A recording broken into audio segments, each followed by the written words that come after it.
pour le développement qui est central pour le développement de chaque pays, de toutes les nations. On est une nation jeune et on va voir tout au long de ce webinaire comment, en fait, l'intelligence artificielle peut être un contributeur efficace au développement par la modernisation de l'administration publique. Bonjour à tous. Donc je vais me présenter rapidement. Hop, le truc, j'arrive pas à dérouler hop, mon écran est bloqué, je sais pas pourquoi. Attends, ah ouais, je dois cliquer sur OK parce que l'enregistrement là a démarré. OK, normalement ça devrait passer. Non, ça passe pas. Ah bon? Attends, je vous mets un host. Je vous mets un host. Je vais Ah ouais, regarder. ouais, je sais Vous avez pas. un host. Moi Attends, j'arrive. Ouais. je vous mets host. Voilà, c'est bon. Maintenant, vous avez tout. J'ai la main. Ouais, Euh, c'est bon. donc ça passe pas, non. Ah Bon, bon? je vais arrêter le partage et le refaire, Yes. peut-être. Oui, c'est mieux. Donc, j'arrête et après je repartage.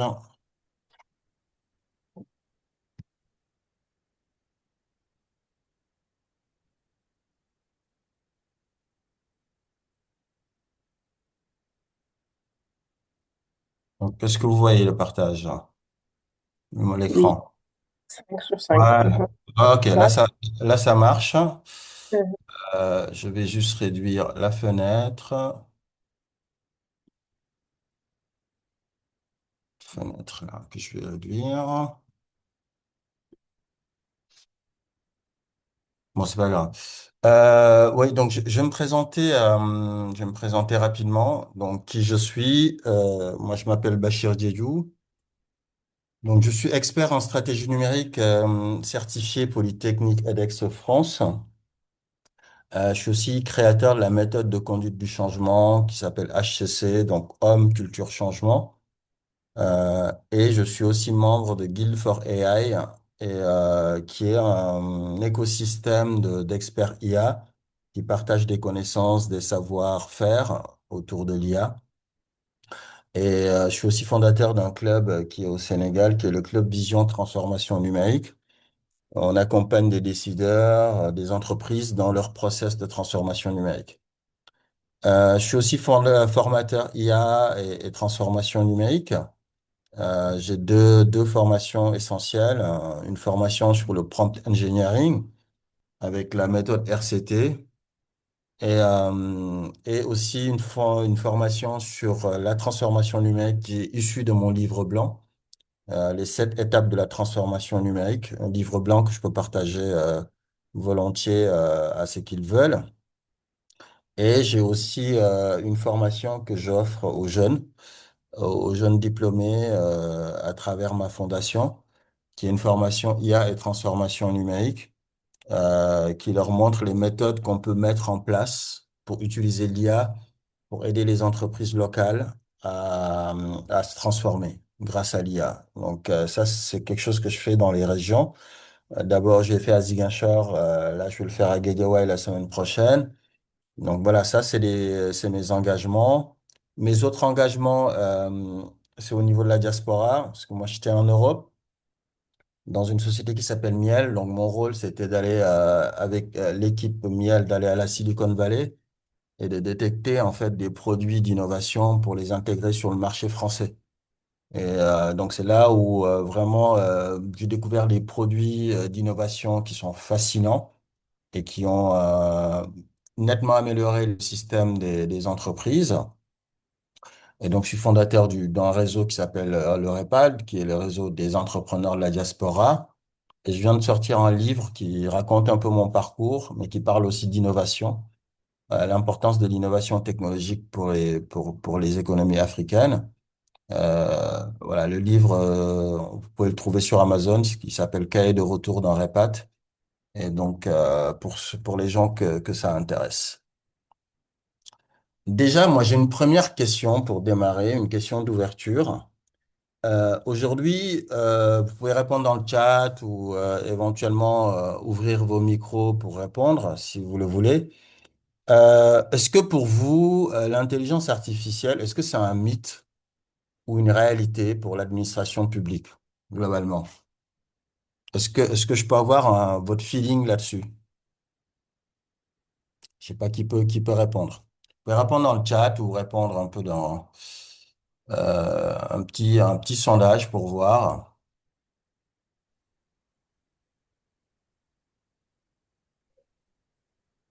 Est-ce que j'ai des réponses, hein? Parce que je vois même pas le chat, c'est bizarre ça.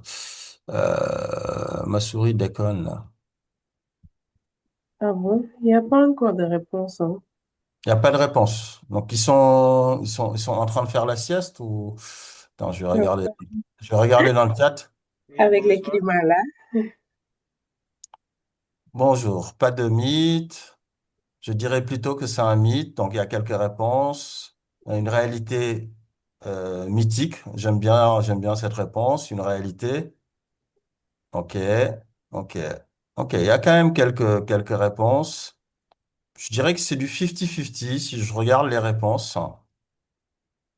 Attends, attendez. Hop. J'ai du mal avec ma souris aujourd'hui, je sais pas pourquoi.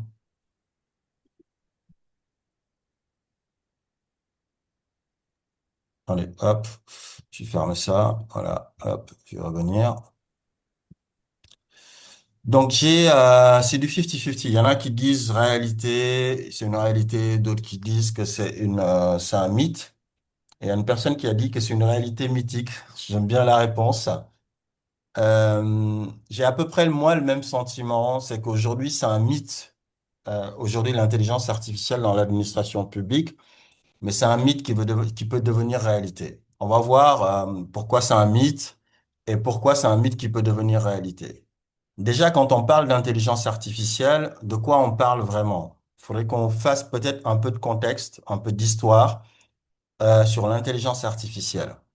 Je pense que la plupart d'entre vous connaissez ce que ça veut dire l'intelligence artificielle, mais moi j'aime bien remettre un peu de contexte par rapport à l'intelligence artificielle pour que les gens comprennent un peu les enjeux majeurs qu'il y a autour de ça. L'IA existe depuis très très très très longtemps.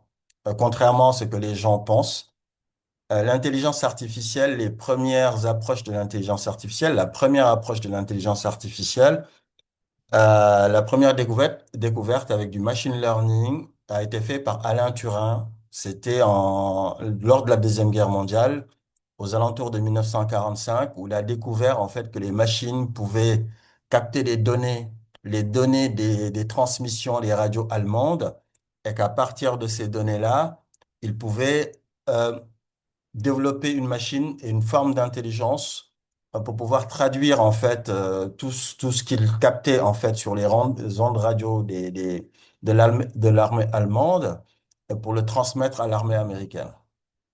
En fait, c'est vraiment les premiers pas, c'était ça. Et depuis 1945, il y a beaucoup de gens qui pensent que ces informations-là transmises à l'armée américaine par Alain Turing a été très, très, très important dans le renseignement pour pouvoir battre les Allemands. Donc, l'intelligence artificielle a joué un rôle important dans ce rapport de force entre les Alliés et l'armée nazie. Donc, les origines tiennent un peu de ça. Et depuis, il y a beaucoup de gens qui pensent que l'armée américaine a soigneusement gardé le secret de l'intelligence artificielle. Ils ont commencé à développer pas mal de choses.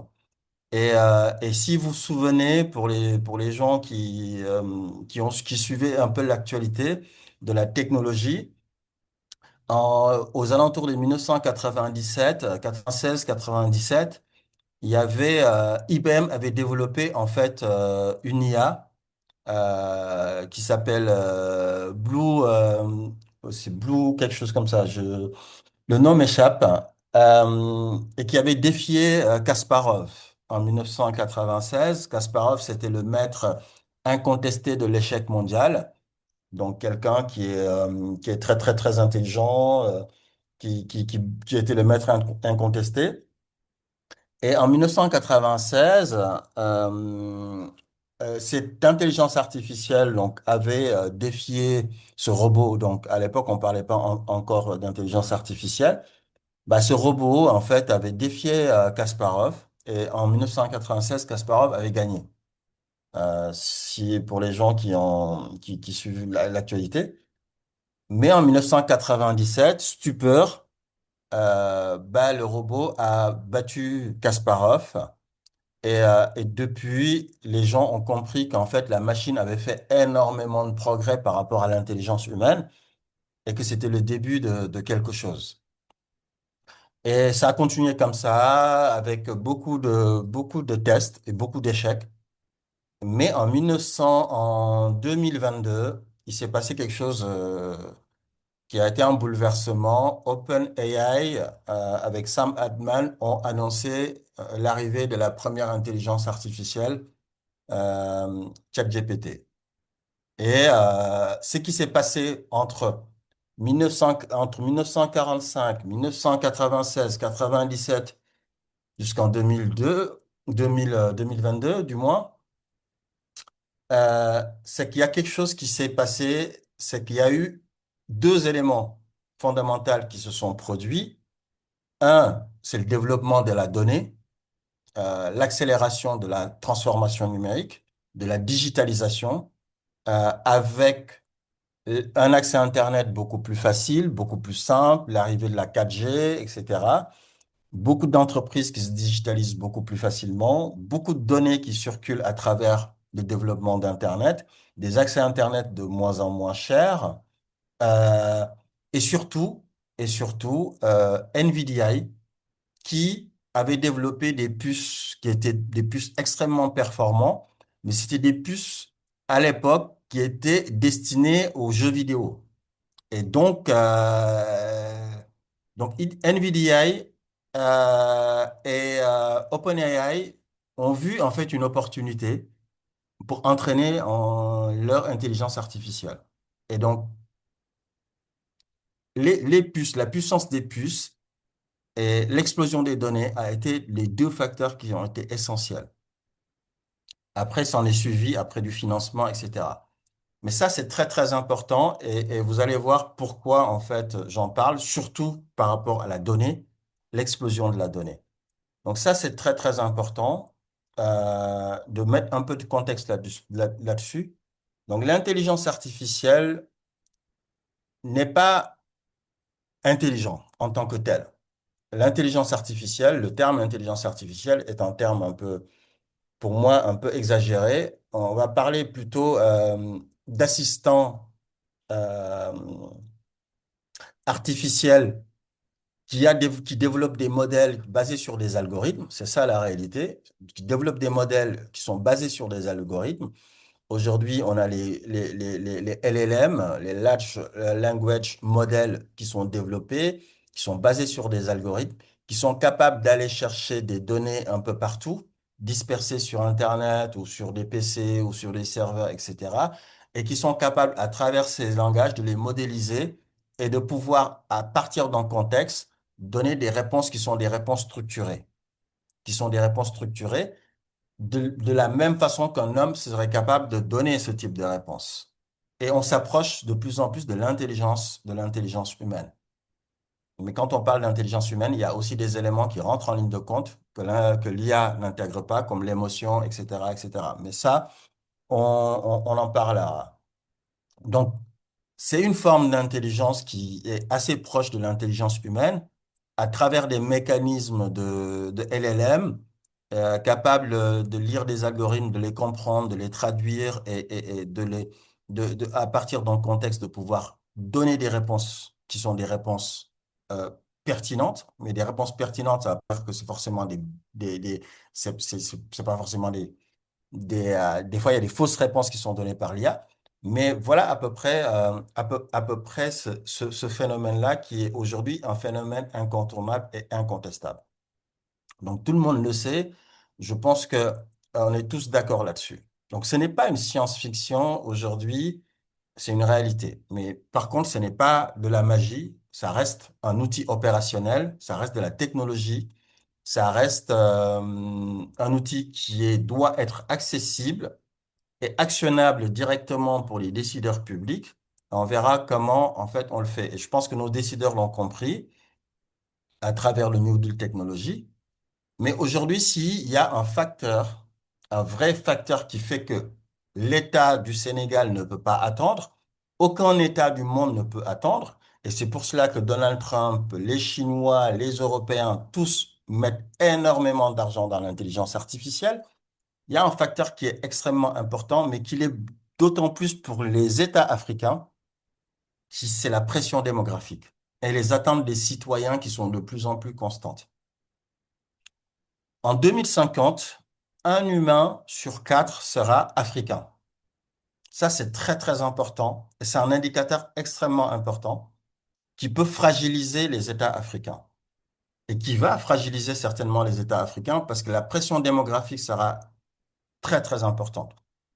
En 2050, il y aura 600 millions de jeunes Africains qui seront demandeurs d'emploi. Je répète, 600 millions de jeunes Africains qui seront en attente d'avoir un emploi. Au Sénégal, on va passer de 19 millions de population à 35 millions de population, presque 40 millions de population. Donc, on va doubler la population aujourd'hui avec 70% de jeunes qui vont arriver sur le marché de l'emploi, avec toutes les attentes de la Gen Z, de la génération Z, et avec toute la pression qu'ils vont mettre sur le gouvernement pour satisfaire un certain nombre de besoins liées à la santé, liées à l'éducation, liées à un certain nombre de choses qu'ils considèrent comme étant essentielles. Tous les ans, on a des problèmes avec des jeunes qui cassent tout pour réclamer des bourses, mais ça, c'est rien à l'échelle de ce qui nous attend si nos États ne font rien. Donc, il y a un vrai alignement stratégique et je pense que tous les États l'ont compris. Donc, le contexte, j'y reviens. C'est la croissance démographique exponentielle qui va exploser, avec une urbanisation de plus en plus rapide et une concentration des populations dans les centres urbains. C'est déjà le cas au Sénégal, avec près du quart de la population qui vit à Dakar, créant une grosse, grosse pression euh, qui est inédite sur les services publics. Ce qui va se passer en 2050 ne s'est jamais produit dans l'histoire de l'humanité.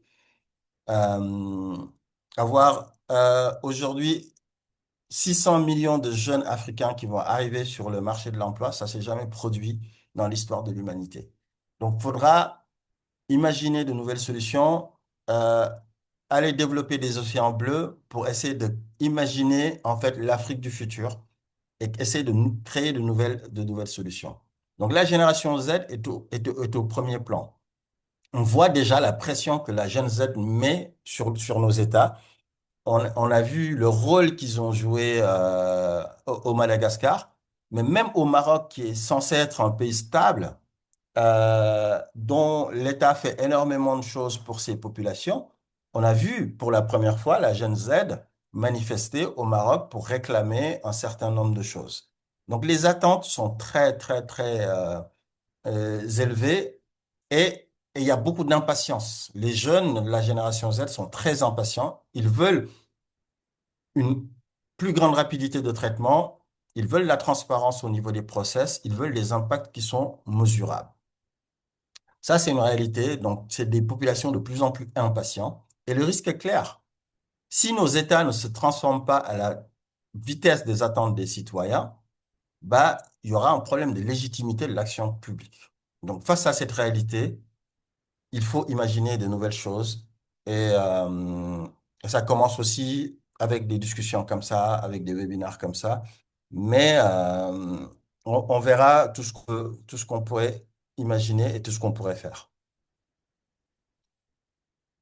Nos États en sont conscients. Donc, le président a lancé le New Deal technologique après s'être rendu lui-même à la Silicon Valley pour voir et s'imprégner bah, de ce que la technologie peut faire. Et je pense qu'aujourd'hui, si les États-Unis dominent le monde, parce qu'il y a beaucoup de choses sur lesquelles les États-Unis sont en déclin et sont rattrapés par la Chine, Mais s'il y a une seule chose sur laquelle aujourd'hui il domine le monde, c'est sur la technologie. Ça, c'est incontestable, même si la Chine progresse de façon exponentielle. Donc, nous, en Afrique, il faut absolument qu'on arrive à, je dirais, pas rattraper notre retard, parce que rattraper notre retard, c'est déjà prendre conscience que on est hors circuit. Moi, je pense qu'on n'est pas en retard tant que ça, mais on manque d'imagination. Je pense que la plupart de nos décideurs manquent d'imagination. Moi, je pense qu'il faut prendre ce qu'on a là où on l'a et essayer de contourner en fait le retard qu'on a pour prendre notre part à cette course qui est aujourd'hui dominée par les États-Unis et par la Chine. Et voilà, je vais m'expliquer tout à l'heure par rapport à ça. Mais aujourd'hui, il y a les trois axes majeurs aujourd'hui du New Deal technologique. Il y a la digitalisation de l'administration. Je pense que nos décideurs l'ont bien compris. Et je pense que ça a commencé. Il y a des choses qui bougent aujourd'hui au sein de l'État du Sénégal pour la modernisation des process et la dématérialisation des services. Mais il y a toujours le comment. Comment on le fait concrètement? Et c'est là où souvent le bas blesse dans nos États africains. C'est qu'il y a beaucoup de bonne volonté, mais souvent quand il faut passer à la phase de process et d'exécution, il y a souvent un certain nombre de choses qui pêchent. Et ça, l'intelligence artificielle peut aider justement à avoir des étapes allant vers l'exécution qui sont beaucoup plus rapides. On va le voir tout à l'heure. Il y a aussi l'autre volet du New Deal technologique, axé sur la souveraineté numérique et la souveraineté des données. Avoir une maîtrise totale nationale de ces infrastructures et la protection de ces données citoyennes, c'est pas quelque chose qui est négociable. C'est quelque chose qui est non négociable. Tous les États aujourd'hui doivent maîtriser les données de leurs citoyens. Parce que les données, aujourd'hui, c'est le nouveau pétrole. Quand on contrôle les données, on peut contrôler un État. Et quand on contrôle un État, on peut faire ce qu'on veut. Donc ça, c'est essentiel. Aujourd'hui, il y a possibilité de le faire. Le Sénégal a quand même investi beaucoup sur des data centers de nouvelle génération, sur des infrastructures aujourd'hui qui sont pas encore utilisées dans leur pleine potentialité, mais je pense que ça va venir. Il y a aussi des problématiques de l'électricité, parce que l'intelligence artificielle, c'est beaucoup d'eau et beaucoup d'électricité. Ça aussi, on peut en discuter. Et le troisième volet, c'est l'efficacité et la transparence. Donc je pense que on a des décideurs aujourd'hui qui veulent que leur action soit axée sur la transparence. Donc, la performance politique mesurable et la redevabilité doit être renforcée pour avoir plus de crédibilité vis-à-vis des décideurs, vis-à-vis des investisseurs nationaux et internationaux. Donc, l'IA n'est pas un pilier isolé en fait du New Deal, c'est vraiment l'accélérateur du New Deal.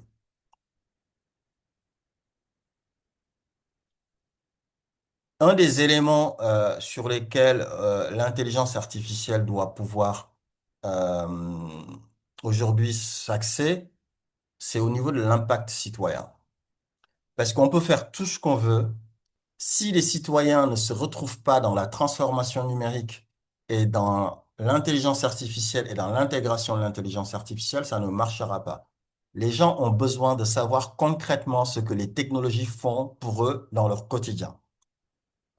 Donc, arriver à transformer radicalement l'expérience des usagers du service public pour un service public plus accessible, plus rapide à tout moment, ça, c'est un enjeu majeur. Parce qu'aujourd'hui, vous allez le remarquer, aujourd'hui, il y a beaucoup de plaintes qui sont liées au service public, à la lenteur du service public, que ce soit le service public de santé, que ce soit l'éducation nationale, que ce soit l'administration euh, de façon générale. Obtenir un papier, ça relève du parcours de combattant. Moi, j'aide les jeunes entrepreneurs des fois à monter des projets, mais je suis toujours surpris quand on me demande de venir me déplacer pour déposer une facture directement de façon physique sur place. Alors qu'aujourd'hui, bah, digitaliser un certain nombre de process, mettre une facture en ligne, bah, c'est un jeu d'enfant. Donc ça veut dire que Au niveau de la culture, il y a déjà beaucoup de choses à faire. Donc, au niveau de la qualité des services publics, l'une des choses qui peut être mais relativement simple à faire, et je ne comprends toujours pas pourquoi on ne le fait pas, parce qu'il n'y a pas un ministère ou une agence de l'État où vous prenez votre téléphone, vous appelez et que vous ayez une personne derrière qui peut vous renseigner.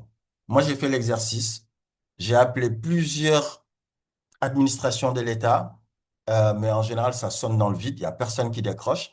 Et des fois, ça sonne même pas. Des fois, c'est même une galère pour trouver juste un numéro de téléphone d'un ministère ou d'une agence. Et donc, faites l'exercice et c'est souvent très, très compliqué. Et pour moi, ça, c'est du b.a.-ba, c'est du basique. Parce qu'aujourd'hui, avec l'intelligence artificielle, avoir des chatbots qui sont multilangues, que ce soit en français, en wolof, en poulard, et qui peuvent être disponibles 24 heures sur 24, aujourd'hui, c'est quasiment un jeu d'enfant. C'est extrêmement facile de le faire. Et moi, j'arrive pas à comprendre pourquoi aujourd'hui, on n'a pas un chatbot du service public sénégalais ou quand on a besoin d'appeler, je dirais, la DPME ou 3FTP ou les ministères de l'Intérieur, bah, on arrive à juste avoir un automate qui dialogue avec vous et qui vous donne les renseignements. Demain, vous vous faites agresser dans la rue, bah, vous voulez appeler la police, vous faites le 17, il n'y a personne qui répond. Donc ça, c'est problématique. Et moi, je pense que c'est vraiment un des éléments sur lesquels l'État du Sénégal doit faire des efforts. Parce que ça coûte pas cher de mettre en place des chatbots multilingues et ça peut rendre énormément de services aux citoyens. Avoir des systèmes intelligents qui guident les usagers vers le bon service, le bon formulaire et le bon interlocuteur, ça, c'est des choses qui peuvent être des sources de satisfaction et améliorer la relation et l'expérience utilisateur entre les citoyens et l'administration publique. Et avoir aussi la possibilité de réduire les délais sur le traitement accéléré des demandes avec de l'automatisation intelligente, avec moins de demandes. Ça, c'est des choses qui sont aujourd'hui possibles avec l'intelligence artificielle et qui sont faisables. Donc, avoir un service public accessible 24/7, c'est possible, et un service public accessible 24/7 et de qualité, c'est possible aujourd'hui avec l'ère de l'intelligence artificielle. Ça, c'est un use case qui est relativement facile à mettre en place. Et donc, j'espère que dans les recommandations que les uns et les autres vont faire, on va arriver quand même à faire en sorte que nos décideurs aillent dans ce sens-là. N'hésitez pas, hein, si vous avez des questions, vous pouvez peut-être le mettre, ouvrir vos micros et parler parce que j'ai du mal avec le chat. Ou vous notez vos questions et on en parlera après. Est-ce qu'à ce stade, déjà, il y a des questions ou pas? Avant que je continue.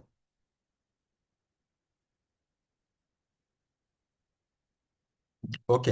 S'il n'y a pas de questions, je vais continuer. Donc relation État-citoyen, ça c'est très très important.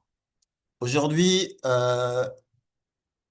pour aller vers plus d'efficacité administrative interne, parce que moi, mon père était fonctionnaire, moi je le voyais souvent, des fois le week-end venir avec des gros dossiers comme ça. Il travaillait tout le week-end, des dossiers papier, etc. Il y a beaucoup contrairement à ce que l'on dit, il y a beaucoup de fonctionnaires qui sont qui sont des gros travailleurs, qui travaillent beaucoup, qui travaillent bien. Mais malheureusement, l'architecture globale, en fait, ne les aide pas souvent à améliorer, en fait, leurs tâches. Donc, l'intelligence artificielle peut vraiment transformer le quotidien des agents publics en libérant des tâches répétitives, chronophages, et souvent des tâches qui sont budgétivores et qu'on pourrait vraiment améliorer pour amener de la valeur ajoutée supplémentaire. Euh, tout ce qui est saisie des données, tout ce qui est classement des documents, la vérification des conformités des documents, l'intelligence artificielle peut le prendre en charge. Ça, aujourd'hui, on a des IA qui sont capables de le faire. Moi, dans mon cabinet, on accompagne des entreprises privées qui le font et ça marche tellement bien qu'en fait, les cas d'usage se multiplient assez rapidement. Parce qu'ils voient tout de suite le gain la façon dont ils libèrent en fait les agents et les travailleurs de leurs tâches répétitives, chronophages, etc., pour les orienter vers des tâches qui sont beaucoup plus, je dirais, beaucoup plus intéressantes et à plus forte valeur ajoutée pour l'entreprise. Il y a aussi tout ce qui est traitement intelligent des dossiers, donc l'analyse automatique, l'extraction d'informations clés et la priorisation des cas urgents. Donc ça permet en plus de ça de lutter contre la fraude, de lutter contre certains faux documents et ça permet aussi de pouvoir classer les dossiers par ordre de priorité. Ça, c'est aussi un élément. L'autre élément sur lequel on perd beaucoup de temps, c'est tout ce qui est rédaction, la génération de rapports, les synthèses, les détections d'incohérences. Moi, j'ai fait une formation récemment avec une agence gouvernementale. C'est une agence plutôt intergouvernementale où j'avais tous les agents et je leur ai montré à travers, en fait, juste une plateforme qui s'appelle Joomla, comment on pouvait intégrer l'intelligence artificielle et comment on pouvait rédiger des rapports et générer des rapports. Bah, ils étaient agréablement surpris parce que des rapports qui leur prenaient 2, 3 jours à faire, bah, là, ça leur a pris à peine 10 minutes à générer. Vous imaginez le gain de temps à l'échelle, en fait, de toute une administration publique. Et donc, c'est énorme. Et c'est énormément. Et aujourd'hui, on veut économiser de l'argent. Et c'est beaucoup d'argent qu'on va économiser sur ce genre de traitements qui sont répétitifs et qui sont budgétivores. Donc, le gain de temps, parce que le temps, c'est de l'argent, va libérer le potentiel d'une économie avec des agents publics qui sont beaucoup plus performants, beaucoup plus épanouis. Donc, mais attention, c'est important de le dire, et je l'ai dit en introduction, l'intelligence artificielle reste un assistant. Il ne va jamais, au plus grand jamais, remplacer l'agent public. Par contre, elle renforce les compétences de l'agent public en libérant du temps pour lui permettre de se former, d'évoluer dans la hiérarchie de l'administration publique en pouvant se former, passer de nouveaux concours et pouvoir améliorer ses compétences internes pour le bénéfice de l'administration publique. Donc, les agents doivent être beaucoup plus productifs, moins stressés par des tâches qui sont répétitives, chronophages, et plus disponibles pour des missions qui requièrent jugement et empathie vis-à-vis des citoyens. Une des choses les plus importantes aujourd'hui avec l'intelligence artificielle, selon moi, c'est la gouvernance intelligente. Ça veut dire quoi? Aujourd'hui, la plupart de nos gouvernants, ils gouvernent en prenant des décisions qui sont basées soit sur l'intuition, soit sur des idéologies liées à leur parti politique ou à leur appartenance politique. Ça peut avoir des conséquences qui sont des conséquences des fois assez graves parce qu'on touche sur des décisions qui vont impacter la vie de millions de personnes, mais qui ne sont pas basées sur des données et sur des réalités. Pour moi, un gouvernant, surtout un gouvernant public, doit prendre des décisions qui ne sont pas basées sur forcément seulement sur ses émotions ou sur une idéologie politique ou sur son intuition, mais sur des données réelles qui sont factuelles pour éclairer des choix qui sont stratégiques. Pourquoi? Parce que les choix qu'on fait, on ne le fait pas sur 5 ans, sur 10 ans, on le fait sur plusieurs générations. Ça a des impacts sur plusieurs générations. Alors qu'un homme politique, il n'est pas censé rester plus de 2 mandats de 5 ans, donc il n'est pas censé rester plus de 10 ans. Et donc, par contre, les choix qui sont faits engage en fait plusieurs générations de Sénégalais. Donc ça, c'est très très important d'avoir cette logique-là. Donc, avoir une analyse prédictive pour anticiper les besoins de santé, les besoins de santé, d'éducation, de la mobilité urbaine, de la fiscalité grâce à des modèles qui sont des modèles prédictifs. Ça, c'est très, très important. Aujourd'hui, on peut, avec la cartographie, en fait, des populations, et en plus, au Sénégal, on a la chance d'avoir notre propre satellite qui peut envoyer des données qui sont des données recueillies sur le sol pour améliorer toutes les décisions qu'on peut prendre sur la santé, l'éducation, sur l'agriculture et sur la mobilité urbaine. Donc, c'est très, très important. Et pour moi, gouverner, c'est prévoir. Mais quand on prévoit, on fait de la prévision. Il faut que les prévisions soient basées sur des données. Donc, pour moi, aujourd'hui, l'un des enjeux majeurs, c'est ça. C'est ça. Et moi, je pense que quand on parle des New Deal technologies, de l'IA Act Sénégal, etc., il y a un élément central sur lequel on doit mettre l'accent, c'est lancer un projet Big Data. Lancer un projet Big Data Sénégal avec une agence qui pourrait centraliser en fait ces données-là, qui pourrait recueillir l'ensemble des données des différents ministères qui sont éparpillés, dispersés, parce qu'aujourd'hui, ces données sont éparpillées au niveau des différents ministères, ce qui fait que les décisions sont prises par silos et pas sur des éléments qui sont des éléments centraux. Donc, et lancer un projet Big Data Sénégal, c'est pas quelque chose qui coûte très cher parce que les données sont là, les données existent, on a l'ANSD qui est là, on a un certain nombre de ministères qui font aussi beaucoup de travail pour avoir des données. Donc, ça, c'est très, très important. Euh, et ça permettrait d'avoir des tableaux de bord intelligents avec des synthèses visuelles en temps réel pour les décideurs, pour faciliter le pilotage et l'arbitrage, pour ne pas dire l'arbitraire, parce que c'est des décisions qui seront des décisions éclairées. Euh, Ça permet aussi d'améliorer grandement tout ce qui est détection automatique liées à des cas de fraude, à des anomalies, à des problématiques de dysfonctionnement avant que ça ne s'aggrave. Parce que souvent, c'est le médecin après la mort. En général, on découvre un certain nombre de choses qui sont cachées sous la table depuis des années et des années, parce que c'est pas numérisé, parce que ça part hors circuit, parce qu'on ne respecte pas les process. Mais aujourd'hui, si on a un projet Big Data Sénégal avec de l'intelligence artificielle pour faire des analyses prédictives, des tableaux de bord intelligents, bah, ça peut nous permettre de pouvoir gouverner avec des faits et mais pas seulement avec des perceptions. Donc, et ça sortirait le pays dans des débats qui sont des débats idéologiques pour l'ancrer sur des politiques avec une réalité mesurable sur le terrain. Et c'est ça ce qu'on demande aux gouvernants, en réalité, de gouverner pour le futur. Donc, cette approche qui est une approche driven renforce la crédibilité de l'action publique et permet d'allouer les ressources là où les ressources auront plus d'impact pour les populations.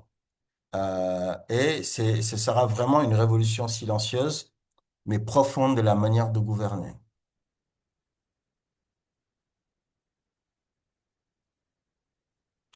Un des éléments dont j'ai parlé, mais sur lequel je vais revenir, c'est la relation État-citoyen. Euh, Moi, je pense un des plus grands enjeux majeurs aujourd'hui, c'est l'affrontement entre la génération Z et nos gouvernements. Ça, c'est quelque chose, en termes de prévision, j'ai pas besoin d'être Nostradamus, de pouvoir lire le futur. Aujourd'hui, si on ne fait rien, il y aura vraiment une grosse cassure entre la génération Z et nos États. Donc, je pense que un des plus gros problèmes qu'on rencontre, c'est de restaurer la confiance. La confiance entre les citoyens et l'État, entre les citoyens eux-mêmes déjà, mais aussi restaurer la confiance entre les citoyens et l'État. Donc, la défiance, elle est telle qu'aujourd'hui, les citoyens ont besoin d'avoir quelque chose, un outil puissant euh, de transparence des process, de suivi en temps réel de l'avancement de leurs demandes, une visibilité sur les critères de décision pour que l'arbitraire puisse cesser, pour que quand une décision est prise, qu'on ne puisse pas dire bah, la décision a été prise parce que X ou Y fait partie de tel parti politique ou X ou Y est fils de ou etc., etc. Ça, c'est très, très important pour que tous les citoyens euh, sentent un traitement égal par rapport quand ils s'adressent à l'administration. Aujourd'hui, force est de reconnaître que ce n'est pas encore le cas. Depuis 1960, c'est vraiment un gros problème qu'on n'a pas encore réglé. Donc, aller dans le sens d'avoir une intelligence artificielle qui va pouvoir gérer les demandes des citoyens avec de la traçabilité, avec du suivi en temps réel, avec des visibilités sur les critères de décision, ça peut renforcer vraiment la relation entre l'État et les citoyens. Avoir aussi la possibilité de pouvoir personnaliser les interactions. Euh, Chaque citoyen reçoit une réponse qui est adaptée à sa situation spécifique et à sa situation des fois géographique. Euh, Parce que la réalité d'un citoyen sénégalais qui est un citoyen de la diaspora et la réalité d'un citoyen sénégalais qui est à Sédhiou ou qui est à Dakar n'est pas la même. Donc c'est important aussi d'avoir la possibilité de pouvoir personnaliser les interactions parce que des fois l'État est froid, est beaucoup trop froid et ne permet pas, en fait, aujourd'hui, les agents n'ont pas la possibilité de pouvoir adapter leurs réponses par rapport à à la situation des gens. C'est souvent des réponses qui sont des réponses standards, qui sont hors contexte, souvent de la personne qui demande. Et ça peut créer des frustrations et ça peut créer aussi un sentiment d'injustice par rapport à certaines personnes ou par rapport à certaines régions, par rapport à certaines situations. Donc, et tout cela va permettre d'avoir une écoute citoyenne augmentée avec une analyse automatique des remontées terrain, la détection des insatisfactions avec cette interaction-là et avoir une réactivité beaucoup plus accrue. Aujourd'hui, la nouvelle Gen Z ne croit plus trop au discours, elle croit vraiment à l'expérience. Parce que c'est cette expérience-là qu'ils vivent tous les jours. Quand ils utilisent Wave, c'est cette expérience-là qu'ils vivent quand ils utilisent Orange Money, quand ils utilisent Yango, quand ils utilisent un certain nombre de services qui sont des services qui leur sont adressés, ils vivent déjà cette expérience-là. Et c'est ce type d'expérience-là qu'ils attendent de la part de l'État. Et donc, je pense que on est capable, nos États sont capables de le faire. Donc, je pense que en rendant l'administration plus réactive, plus humaine dans les interactions numériques et plus transparente dans ses process, l'IA peut contribuer à restaurer un lien de confiance durable entre l'État et ses citoyens. Cependant, euh, pour qu'aujourd'hui notre administration publique puisse utiliser l'intelligence artificielle pour en faire un véritable levier de transformation, il y a quand même des prérequis qui sont non négociables, qui sont des prérequis qu'on ne peut pas contourner. Je l'ai dit tout à l'heure, c'est déjà une gouvernance claire basée sur des données publiques. On a déjà des données qui sont des données ouvertes hein, aujourd'hui avec la NSD ou autres, avec même Galsen Satellite. Il y a des données qui sont des données ouvertes, mais on a besoin aujourd'hui de savoir qui collecte quoi, qui accède à quoi, comment protège-t-on la vie privée des citoyens. Et sans cadre de gouvernance précis, l'IA ne peut pas fonctionner en toute sécurité. Ça, c'est un vrai, véritable enjeu sur la collecte des données, qui accède à la donnée, comment la donnée est protégée sur le long terme pour pouvoir créer ce cadre de sécurité et de confiance. J'ai dit tout à l'heure, un projet de big data avec tous ces éléments-là structurants pourrait permettre déjà de faire un premier pas vers une intelligence artificielle qui pourrait être une intelligence artificielle africaine ou une intelligence artificielle sénégalaise mais sans ce prérequis-là, le reste n'est pas jouable. Euh, le deuxième élément, et c'est pour cela que moi j'ai créé ma méthode HCC de conduite du changement, c'est l'humain. Il faut mettre l'humain au centre de tout ça. La montée en compétence des agents publics avec de la formation et de l'accompagnement, c'est quelque chose qui est non négociable. C'est quelque chose qui est central. Aujourd'hui, si les agents publics ne sont pas formés à l'intelligence artificielle, ils ne pourront pas les intégrer et les utiliser de la façon la plus efficace possible. Moi, quand je forme à l'intelligence artificielle ou quand je fais des formations au prompt engineering, des fois, je suis surpris du fait qu'il y a certaines personnes aujourd'hui qui ne savent juste pas interroger l'intelligence artificielle. Et parmi des personnes, il y a des fois des personnes de l'agent public. Et ça, c'est un vrai problème. Il faut former, accompagner et rassurer parce que il ne faut pas que les gens s'imaginent que c'est une intelligence artificielle pourrait prendre leur place. C'est pas vrai. Certes, aujourd'hui, on a vu des agents, des cabinets de conseil qui ont viré des consultants et qui les ont remplacés par l'intelligence artificielle. Mais on a vu ce qui s'est passé derrière après. Ces mêmes agences ont été obligées de rapatrier les mêmes personnes qu'ils ont virées pour venir corriger les erreurs de l'intelligence artificielle. Donc les gens commencent à prendre conscience du fait que l'intelligence artificielle, c'est un assistant qui doit accompagner et c'est un assistant qu'on doit encadrer comme on encadre un assistant humain.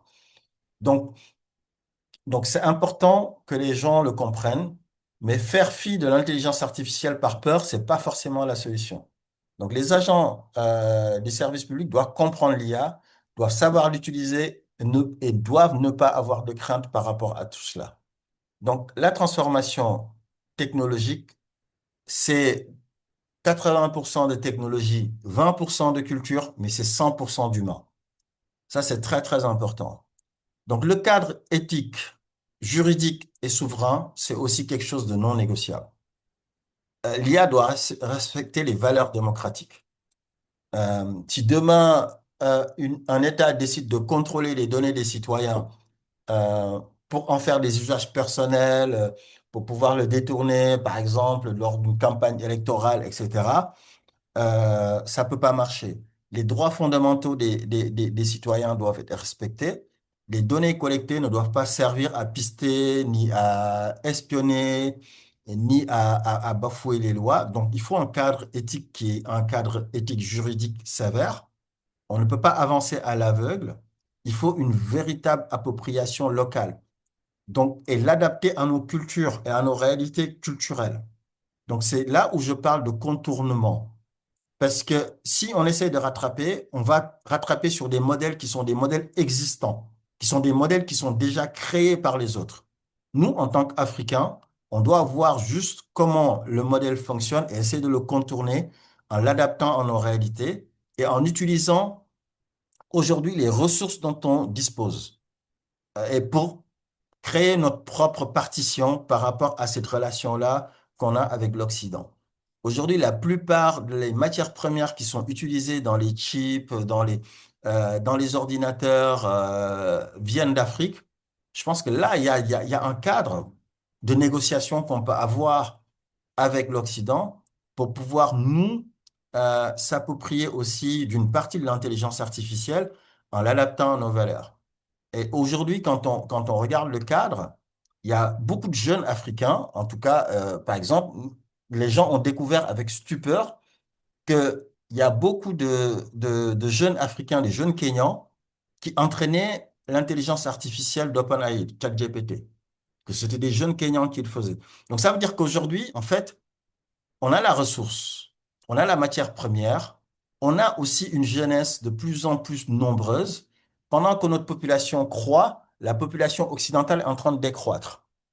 Donc aujourd'hui, si on arrive à former, et c'est là où le rôle de IAF Sénégal est important, si on arrive à former réellement nos jeunes à l'intelligence artificielle, on peut véritablement peser sur la balance. Donc sans ces trois piliers-là, l'intelligence artificielle pourrait se multiplier sans cohérence et va gérer des échecs qui sont coûteux. Parce que des échecs sur la transformation numérique, sur l'intelligence artificielle, il y en a eu énormément. Parce que souvent, il n'y avait pas de vision, il n'y avait pas de cadre, et parce que les gens privilégiaient la course à l'efficacité. Donc j'ai dit, mais je vais le répéter, il faut éviter les copier-coller qui viennent des solutions étrangères. Une IA qui fonctionne en Europe, en Chine ou aux États-Unis ne sera pas forcément pertinent au Sénégal. Au Sénégal, il y a déjà beaucoup d'initiatives qui sont faites pour adapter l'IA à nos langues, à nos langues locales notamment. Et moi, j'ai des amis aussi qui travaillent beaucoup sur la partie EdTech, sur l'éducation, avec des IA qui intègrent les contextes de l'éducation nationale au Sénégal, des contextes linguistiques, etc. Et nous aussi, avec des amis, on est en train de travailler sur des use cases qui sont des use cases business pour accompagner les petites PME qui pensent que l'intelligence artificielle, c'est quelque chose de très cher, alors que c'est pas forcément le cas. Il y a beaucoup de modèles qu'on peut développer qui sont des modèles qui sont pas chers, qui sont accessibles aux petites PME, mais il faut que leur faire découvrir cela, leur faire tester cela et qu'ils comprennent qu'en fait, ce qu'on est en train de faire, ce que les autres sont en train de faire, nous aussi, on est capable de le faire. Je lui ai dit, lancer des projets sans vision métier. Aujourd'hui, il y a la triptyque, moi, que je défends dans mon agence, c'est celle-là. C'est process, métier, technologie. Mais la plupart du temps, les gens commencent par la technologie. Mais c'est les process qui guident, en fait, les métiers. Et les métiers, il faut les comprendre. Et quand on comprend les métiers, on a une vision de métier. On sait qu'un agent public, par exemple, de l'état civil, si on comprend son process, si on comprend son métier, la technologie pourra très facilement s'adapter euh, à, à améliorer son travail au quotidien, à faire en sorte que avec trois, quatre clics, on peut avoir son extrait de naissance, aller déposer ses dossiers, etc., etc. Et surtout, ne pas confondre digitalisation et transformation. Ça ne veut pas dire qu'on a numérisé un process que on est efficace. Numériser un process inefficace ne va pas le rendre efficace. Quand il y a une désorganisation dans une entreprise, moi, c'est ce que je dis souvent, quand il y a une désorganisation, quand il y a des process qui sont inefficaces, il faut déjà commencer par créer le cadre de l'efficacité du process. Et l'État du Sénégal, si l'État du Sénégal doit aller vers une digitalisation, il faut déjà commencer par des process de qualité, par des process qu'utilisent par exemple les grandes entreprises internationales ou les grandes usines, et aller vers des process qualité pour normaliser un certain nombre de tâches, un certain nombre de process pour que ça soit intelligible pour tout le monde et que ce soit intelligible après pour l'intelligence artificielle. Mais quand il y a du bazar, l'intelligence artificielle ne sera pas un support. Au contraire, ça va créer de la complexité. Donc, l'IA exige une refonte des process et c'est pas une simple implémentation technologique. C'est vraiment une implémentation, une réadaptation culturelle et organisationnelle. Donc, la technologie sans changement organisationnel, ça ne peut pas marcher. L'IA ne peut pas souffrir d'un raccourci qui dispense de repenser les process et les modes de travail. Donc, c'est vraiment des erreurs qu'il faut absolument éviter dans l'approche de l'intelligence artificielle par rapport aux organisations de façon globale, mais d'autant plus pour les organisations d'ordre public. Comment on pourrait y arriver? Comment on pourrait arriver aujourd'hui à moderniser l'administration publique par l'intelligence artificielle, par la transformation numérique? Il y a trois piliers, trois facteurs qui sont des facteurs clés, mais par quoi on commence concrètement? La première phase, je l'ai dit, c'est l'identification. On ne transforme que ce qu'on connaît. Et ce qu'on connaît, faut arriver à le maîtriser. Donc, identifier les cas d'usage les plus douloureux pour les citoyens. Ne pas essayer d'avaler l'éléphant en une seule bouchée parce que l'État, l'administration, c'est quelque chose de très, très, très grand. C'est comme un éléphant.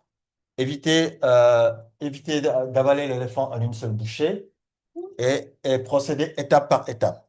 Donc, la première phase, c'est vraiment l'identification, sélectionner les trois process qui sont les trois process prioritaires à fort impact citoyen avec un gros volume de traitement. Ça, c'est important. Donc, c'est une phase qui est non négligeable. La deuxième phase, c'est la phase pilotage. Donc, lancer des pilotes IA à échelle réduite avec des objectifs qui sont mesurables, avec un calendrier court terme. Donc, c'est ce qu'on appelle les quick wins pour pouvoir déjà tester un certain nombre de choses, un certain nombre d'usages pratiques et surtout le faire avec les citoyens. Faut pas le faire sans les citoyens parce que dans le cadre de la transformation numérique, dans la conduite du changement, tous les acteurs doivent être associés au changement. Sinon, il y aura forcément des phases où il y aura des incompréhensions, il y aura des rétentions, il y aura des freins. Associer les agents de l'administration, associer les citoyens, associer les entreprises publiques et privées, etc. Et surtout, après, évaluer rigoureusement les résultats. Et c'est là où souvent le bas blesse dans les process de transformation numérique, surtout quand on s'adresse à l'agence publique. Il faut arriver à identifier les obstacles et ajuster les paramètres petit à petit. Mais souvent, on n'évalue pas. Et quand on évalue, quand il y a les paramètres bloquants, bon, on abandonne et on attend les futurs budgets pour pouvoir itérer, continuer à réitérer. Je pense que ça, il faut déjà l'intégrer dans la méthodologie. Et phase 4, une fois que les phases 1, 2, 3 ont été maîtrisées, aller vers une généralisation, vers un déploiement de solutions validées à plus grande échelle, tout en capitalisant sur les leçons qui sont apprises. Moi, je pense que ça, c'est des choses qu'on peut faire. Commencer par exemple par des choses relativement simples comme l'état civil ou les demandes ou les formulaires de demande de financement avec l'ADPME ou avec l'APIX ou autre. L'APIX, j'ai cru comprendre qu'ils ont même commencé des phases de test avec l'IA. Mais il y a encore beaucoup d'administrations aujourd'hui bah, qui gagneraient à aller dans ce sens-là.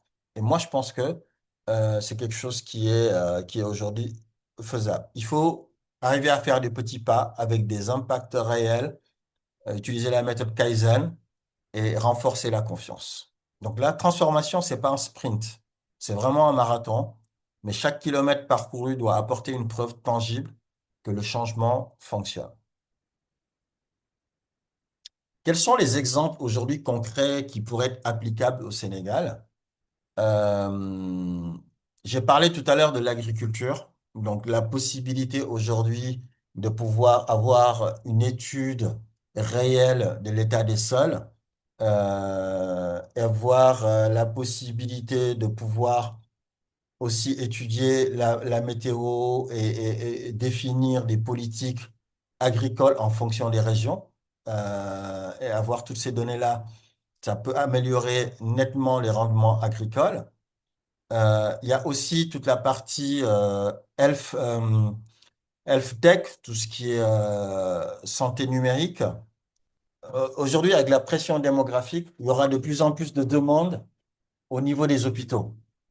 Il y aura de plus en plus de demandes au niveau des hôpitaux et qui seront des demandes qui sont difficiles, qui sont vraiment difficiles et compliquées à satisfaire pour le personnel médical.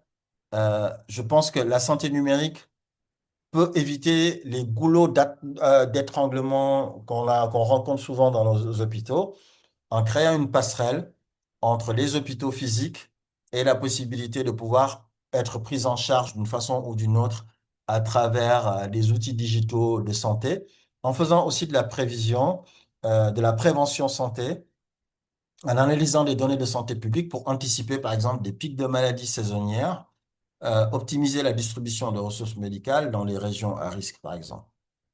Bah, la fiscalité, donc tout ce qui est lutte contre la fraude, avec l'intelligence artificielle aujourd'hui, avec les données qui vont être étudiées, il est assez facile de pouvoir définir des profils de citoyens par rapport à la relation avec la fiscalité et savoir qu'en moyenne, un citoyen X ou Y doit payer tous les ans X impôts en fonction des revenus qui sont des revenus qu'ils connaissent au niveau des services des impôts pour éviter la fraude. L'état civil, on en a parlé, l'automatisation des actes, mais surtout l'éducation. Avec toute la partie EdTech qui peut réellement améliorer l'accès au savoir à des étudiants qui sont très éloignés du centre du pays, mais aussi à des citoyens qui n'ont pas les moyens d'aller dans les grandes écoles. Aujourd'hui, une grande école au Sénégal, ça coûte très cher. L'université est surpeuplée, mais de l'autre côté, on a besoin de continuer à former nos jeunes. Et aujourd'hui, moi, je dispense beaucoup de formations en ligne et il y a beaucoup de jeunes qui accèdent à ces formations-là parce que c'est des formations que je fais gratuitement pour les jeunes. Et ça peut aider à améliorer grandement et à accroître en fait le niveau de connaissance et de compétences de nos jeunes. Il y a aussi toutes les algorithmes de détection précoce des difficultés scolaires et faire des interventions ciblées avant abandon scolaire. Et ça commence déjà au Sénégal. Moi, j'ai des amis qui travaillent dessus avec des outils de pointage numérique dans les écoles, mais qui intègrent aussi des outils de détection de décrochage scolaire. La mobilité urbaine, on l'a dit, l'optimisation des transports. Dakar est une ville extrêmement surpeuplée, on le sait. Le fait d'analyser les flux de déplacement, on peut adapter les lignes. Moi, aujourd'hui, je me déplace de moins en moins à Dakar parce que je ne supporte pas de me retrouver dans les embouteillages. Et je ne comprends toujours pas, et j'en ai discuté récemment avec quelques personnes, je ne comprends toujours pas pourquoi aujourd'hui on n'a pas des données en fait via des caméras de vidéosurveillance ou sur des feux, etc. pour voir quels sont les goulots d'étranglement qu'on a sur certains nombres de zones pour que l'État puisse prendre en fait des décisions qui sont des décisions liées sur les données pour pouvoir par exemple juste faire en sorte que tout le monde n'arrive pas au bureau aux mêmes heures et sorte tout le monde aux mêmes heures. Et aujourd'hui, avec l'intelligence artificielle, avec la transformation numérique, aujourd'hui, est-ce qu'on a besoin forcément que tous les agents du service public commencent à 8 heures et terminent à 17 heures, et tous en même temps? Donc ça, c'est des questions qu'il faut se poser. Est-ce que tous les travailleurs doivent commencer tout le monde à 8 heures et descendre tout le monde à 16 heures ou à 17 heures? Donc, ça, je pense qu'aucune décision n'est prise parce qu'il n'y a aucune donnée, en fait, qu'on a, ou les données qu'on a ne sont pas exploitées, ou peut-être pas exploitables. J'en sais rien. Mais aujourd'hui, c'est un vrai problème et c'est un vrai sujet. Et ça, c'est des sujets sur lesquels l'intelligence artificielle peut aider, mais grandement, et c'est des choses qui ne coûtent pas cher aussi. Donc, ouais, l'accès aux services sociaux pour connaître les personnes qui sont vulnérables et les identifier et pouvoir les accompagner et pouvoir mieux les insérer dans le circuit économique. Donc, c'est pas des exemples exhaustifs, hein. Je pense il y en a plein. Mais le secteur, aujourd'hui, parmi les secteurs prioritaires, le secteur de la santé, de l'éducation, le secteur de l'agriculture, de la mobilité urbaine et de la sécurité urbaine globalement, et de la fiscalité, c'est vraiment pour moi des sujets qui sont des sujets assez prioritaires. Donc aujourd'hui, quels sont les acteurs clés de la transformation? Si on devait aujourd'hui intégrer une IA dans l'action publique, bah, il faudrait mettre tout le monde autour de la table pour avoir une coalition d'acteurs complémentaires et pour avoir une vraie synergie. Donc toutes les directions des ministères, bien entendu, les ministères, les directions, les DSI et les équipes techniques, bien sûr, pour assurer l'architecture, la sécurité de la donnée. Mais sans vision, déjà de la direction, il peut pas avoir cette impulsion-là. Donc, il faut vraiment une vraie vision. La vision, elle existe, elle est sur papier, mais aujourd'hui, elle demande à être matérialisée sur le terrain. Donc, les partenaires internationaux, bien entendu, aujourd'hui, on a des partenaires comme Huawei qui aident énormément le Sénégal sur ces parties-là. Mais il y a aussi d'autres acteurs à venir, mais aussi des acteurs qui sont des acteurs locaux que l'État connaît, que l'État doit aussi mettre dans le circuit pour partager les bonnes pratiques financées. Moi, dans le réseau des entrepreneurs de la diaspora, on a des acteurs qui sont aujourd'hui dans l'intelligence artificielle et qui ont gagné des prix à l'international.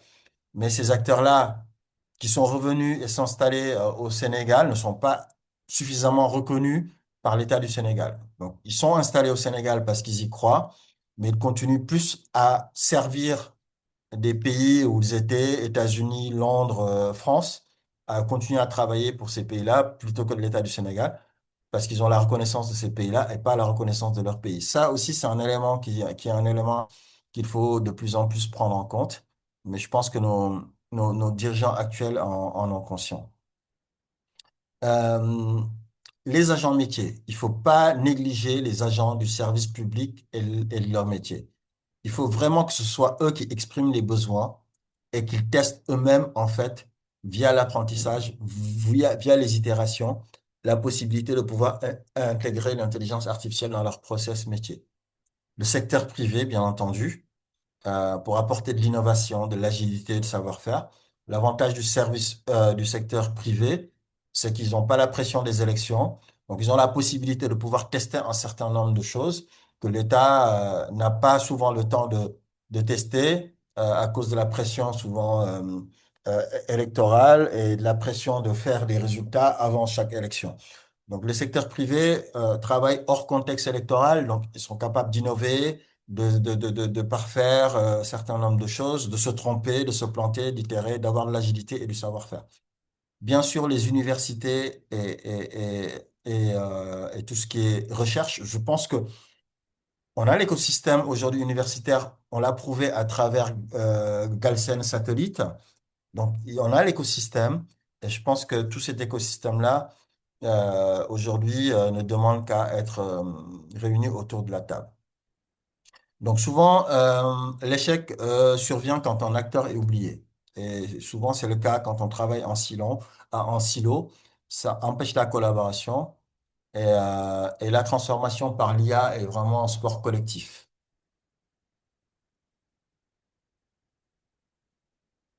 Moi, aujourd'hui, vraiment, j'appelle, et là, je remercie, il y a Hub Sénégal pour ce webinaire, j'appelle pour que l'IA soit un levier de performance de l'action publique. Que ce soit vraiment un outil de réconciliation entre l'État et les citoyens. Le choix que nous avons n'est pas un choix technique. C'est pour ça que j'ai pas parlé technique aujourd'hui sur ce webinaire. C'est un choix stratégique et générationnel. D'un côté, voilà, une administration qui continue sur le modèle existant, mais qui va se faire forcément dépasser par les attentes, qui accumule des frustrations, qui perd progressivement de la légitimité et du terrain. Et il faut vraiment décider à se réinventer, embrasser l'innovation avec lucidité et vraiment activer les trois leviers qui sont les leviers de performance avec de l'efficacité, la rapidité, de la qualité de service améliorée, levier de confiance avec de la transparence, de la redevabilité, de la proximité retrouvée, un levier d'inclusion avec de l'accessibilité renforcée pour tous, partout et tout le temps. Voilà moi comment je vois les choses. Euh, je pense qu'on a la possibilité d'avoir une administration qui ne subit pas le futur, mais qui le construit. Maintenant, la parole est à vous, si vous avez des questions, pour partager soit de vos expériences, soit identifier des cas d'usage dans des domaines respectifs, ou exprimer des préoccupations par rapport à l'IA. Donc, je vous remercie tous. Vous avez mes coordonnées, et vous pouvez ouvrir vos micros ou poser vos questions à travers le chat, pour que je puisse y répondre. Merci à tous.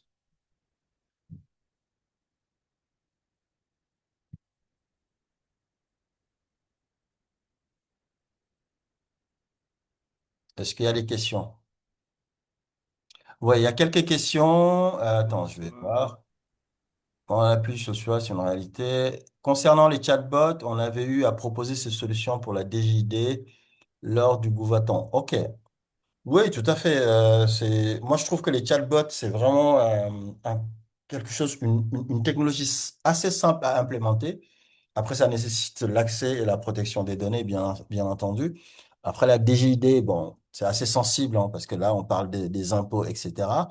Mais déjà, avoir un chatbot qui interagit pour répondre à des questions relativement simples, je pense que ça, ce serait déjà une très bonne chose. En tout cas, bravo pour cette initiative. D'autres questions? Oui, bonsoir, monsieur. Bonsoir. Oui, oui. Moi, c'est monsieur Kompo Aboubakar. Enchanté. Enchanté et merci pour la clarté des explications et la qualité de la présentation. Merci. À la base, je suis ingénieur télécom et reconverti data scientist. OK. Alors, ma question est dans l'ordre réglementaire. Mhm. Selon vous, euh, concernant d'abord le RGPD, hormis cela, en ce qui Mhm. concerne l'IA. à quoi l'Afrique, sur quels critères de réglementation sur laquelle il doit s'adapter? Ok, Ou bien y a-t-il une réglementation qui est propre à l'Afrique concernant l'IA, la confidentialité, tout ce qui suit la régulation? ok. C'est une excellente question. C'est vraiment une excellente question parce que aujourd'hui, quand on regarde, on n'a pas vraiment une réglementation très claire sur les données liées à l'IA. L'Europe a sorti son IA Act avec la réglementation, etc. Mais aujourd'hui, en Afrique, on a encore un peu de mal. Il y a une commission qui existe au Sénégal, que vous connaissez, qui est la CDP, la Commission de protection des données personnelles au Sénégal, Oui. qui essaie de faire son travail tant bien que mal, qui a déjà fait un certain nombre de je pense qu'il y a une société, depuis qu'ils existent, qui ont pris une amende ou quelque chose comme ça. Mais je pense que, il faut penser le problème, il faut le penser à l'envers. Enfin, on le pense souvent à l'envers. C'est-à-dire que on va prendre la RGPD, et on va faire un copier-coller de la RGPD par rapport à l'Afrique, alors que on n'a pas encore, nous, analysé ni nos données, ni les cas d'usage qui sont liés à nos données avant de pouvoir réglementer. Ça, c'est un vrai problème. C'est pour cela que je parlais tout à l'heure de si on devait démarrer une réflexion sur l'IA, il y a un truc assez simple que l'État du Sénégal ou les États africains doivent faire, c'est juste un projet Big Data. Ça, c'est pas compliqué à mettre en place un projet Big Data. Les données, on les a. Ils sont dans les ministères, ils sont en silo, ils sont dans les data centers, ils sont dans les serveurs des ministères, etc. Avoir juste une agence qui centralise tout ça dans un projet Big Data, c'est quelque chose qui est relativement simple et qui n'est pas fait. Déjà, si on a déjà cette visibilité-là, avoir cette visibilité aujourd'hui sur la façon dont nous, Africains, on consomme la donnée, bon, on le sait, mais aujourd'hui, on va être en 2050. 2050, on aura la plus grande population jeune du monde. Il se trouve que cette population passe son temps sur TikTok, sur Facebook, sur Instagram, sur que je sais, qui sont tous des outils qui sont développés par des Américains, qui appartiennent aux Américains. Donc, toutes les données, en fait, de notre jeunesse sont contrôlées par des sociétés américaines. Aujourd'hui, il n'y a même pas de réflexion pour se dire comment on fait, parce que c'est nos jeunes ont besoin de ce genre de service, comment on fait pour faire comme la Chine en ayant, en fait, un Facebook africain ou un WhatsApp africain, etc., etc. Cette réflexion n'existe même pas dans la tête de nos dirigeants. Ça, c'est un vrai problème. La Chine l'a réglé en mettant en place un WhatsApp chinois, en mettant en place un Facebook chinois, parce qu'ils sont conscients des enjeux. Aujourd'hui, mettre en place un Facebook africain, c'est pas compliqué. Je veux dire, il n'y a rien de compliqué. Un WhatsApp africain, il n'y a rien de compliqué. On a les compétences, on a tout ce qu'il faut. Et les financements, on peut les avoir. Même le privé africain peut le financer. Donc, pour moi, si on doit avoir un cadre réglementaire, avant de définir ce cadre réglementaire, regardons déjà les données et regardons déjà les usages. Mais il est impératif d'avoir un cadre réglementaire qui est un cadre réglementaire africain et puis un cadre réglementaire interafricain qui englobe, par exemple, les pays de la CEDEAO ou qui englobe l'ensemble des pays de, de l'UA. Voilà. Donc je suis d'accord avec vous. Pour l'instant, c'est les copier-coller de ce qui existe ailleurs, mais pour moi, c'est pas la bonne méthode. Alors, merci, je suis satisfait de la réponse.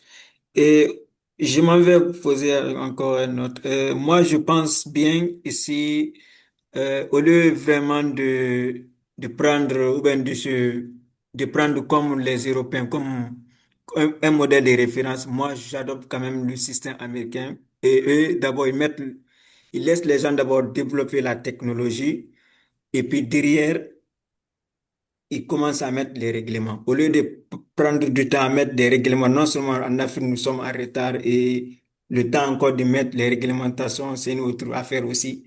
Donc, mieux vaut, je pense quand même, aller d'abord vers la technologie et puis par la suite, quand les gens sont conscientisés, maintenant, au fur et à mesure, on met les règlements.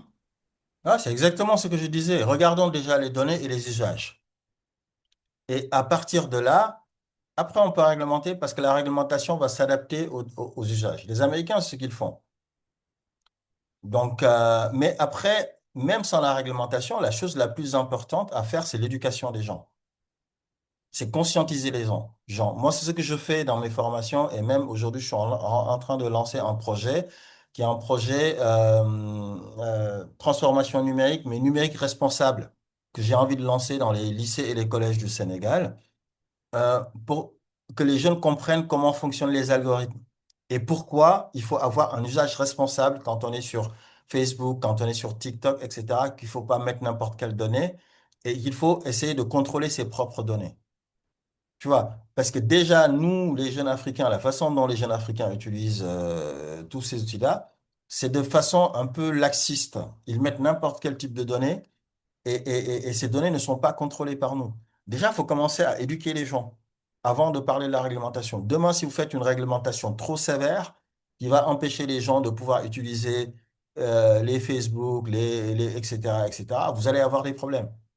Donc, il faut associer aussi les jeunes dans cette réflexion-là, mais aussi les accompagner pour que eux-mêmes, qu'ils prennent conscience que les données, c'est quelque chose de très, très important, qu'il ne faut pas manipuler n'importe comment.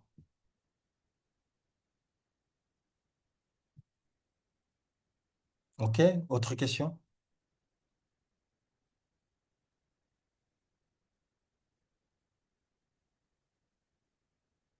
Faut écrire dans le chat, hein.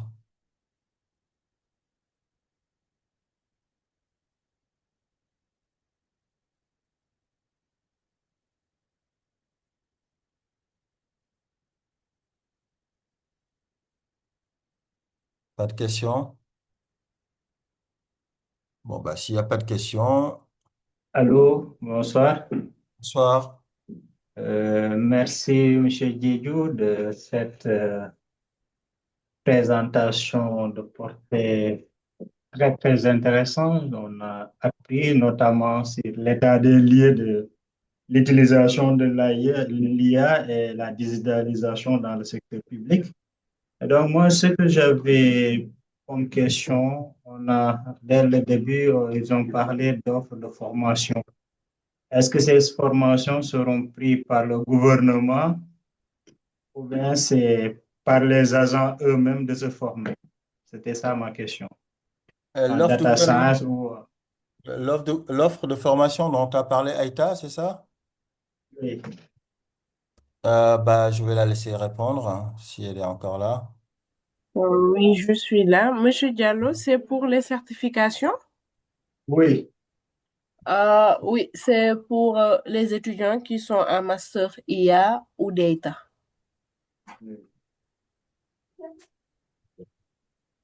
Merci. Uh-huh. Pour l'appel,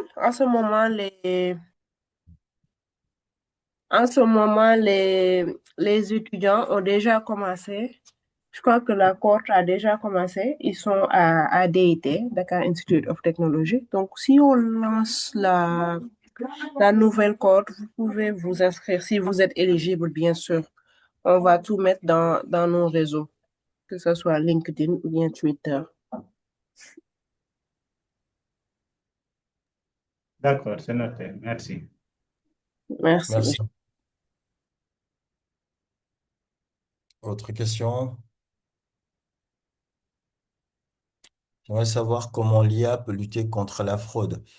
En fait, ce qu'il faut savoir, c'est que l'IA, comme je l'ai dit tout à l'heure, fonctionne sur la base d'algorithmes qui fonctionnent sur des LLM, donc les Large Model Language, et qui fonctionnent sur la base de probabilité.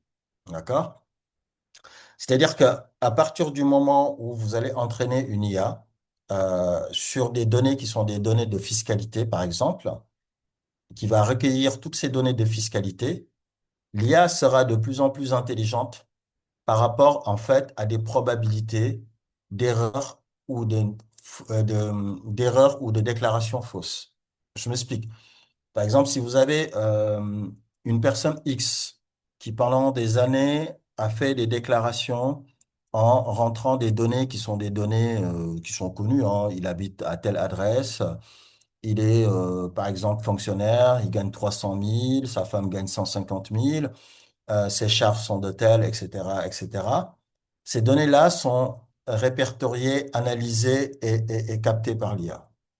Demain, en fait, s'il y a une déclaration qui est un peu incohérente par rapport à cette donnée-là, on peut peut-être dire que la personne a changé de situation ou que la personne est en train de frauder. Donc là, on peut avoir des alertes pour dire, ah, là, il y a une incohérence par rapport à ces déclarations précédentes, mais ça, c'est fait de façon automatique, parce qu'aujourd'hui, les agents des services des impôts le font, mais ils ne le font pas de façon automatique. C'est des recherches qu'ils font sur papier, et avant de voir, en fait, les probabilités de fraude, bah, ça peut prendre des années, ça peut prendre 5 ans. Donc là, avec l'IA, ça peut être de façon automatique. Autre chose, c'est que les IA intègrent souvent ce qu'on appelle les OCR. Les OCR, en fait, c'est une technologie de reconnaissance de caractère, de reconnaissance de caractère très poussée, qui peut faire en sorte que quand vous intégrez un document sur une IA, l'OCR peut détecter si c'est un faux document ou c'est un vrai document. Si c'est un document a été falsifié ou pas, par exemple. C'est une fausse fiche de paye qui a été modifiée. Je touche 1 million, mais bon, voilà, je n'ai pas envie de déclarer 1 million. Je modifie ma fiche de paye ou ma facture, je mets 300 000. On peut savoir si le document a été modifié. Donc ça, c'est des choses qui sont intégrées. Bien sûr, quand on va mettre une IA comme ça, on va pas dire à tout le monde tout ce qu'il y a derrière, parce que sinon, les gens pourraient éventuellement essayer de contourner. Mais ça, c'est des éléments qui sont des éléments qui peuvent aider à la détection de fraude, par exemple.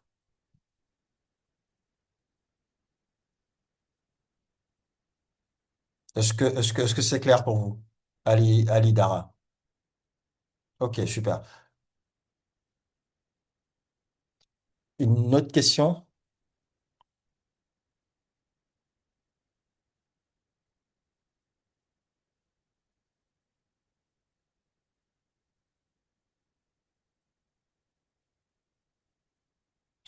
Ok, bah, s'il n'y a pas de questions, moi je vais me préparer à aller regarder qui va affronter le Sénégal en quart de finale alors. Euh, D'accord, monsieur Diédhiou. Bon, vraiment, merci. Merci Ouais. pour cette intervention riche, pour la qualité du partage. Et aussi, merci à tous les participants. Mhm. Donc, nous espérons que ces échanges vous seront utiles pour vos projets de transformation. Donc, comme M. Diédhiou l'a dit, vous avez ces contacts, vous pouvez le contacter au besoin. Et aussi, vous pouvez suivre AI Hub Sénégal sur LinkedIn et Twitter. Nous sommes aussi sur WhatsApp. Nous avons une chaîne WhatsApp. Et bon, peut-être se donner rendez-vous le 22. Nous aurons un webinaire IA et cybersécurité avec Gérard Dacosta. Et le 24, nous aurons aussi un workshop en présentiel IA et marketing avec Gore Québec. Donc, ce sera à la DIT. Donc, nous vous donnons rendez-vous pour ces deux événements au mois de janvier. Nous aurons aussi d'autres webinaires au mois de février, mars et avril, Inch'Allah. Donc, merci à tous. Merci, M. Diédhiou, franchement, pour la qualité Merci. de l'intervention. Merci Aïta. Merci à tous. On reste en contact. Moi, je reste disponible, voilà, pour toute question ou autre. Merci beaucoup, M. Diédhiou. Voilà. Merci à tous. On va, on va, on va suivre la Côte d'Ivoire en espérant qu'ils vont se qualifier pour qu'on puisse les taper en demi-finale. Ouais, la revanche. Notre revanche. Ouais. Allez, au revoir. Bonne fin de soirée. Allez, à bientôt. Merci. Ok, merci. Au revoir.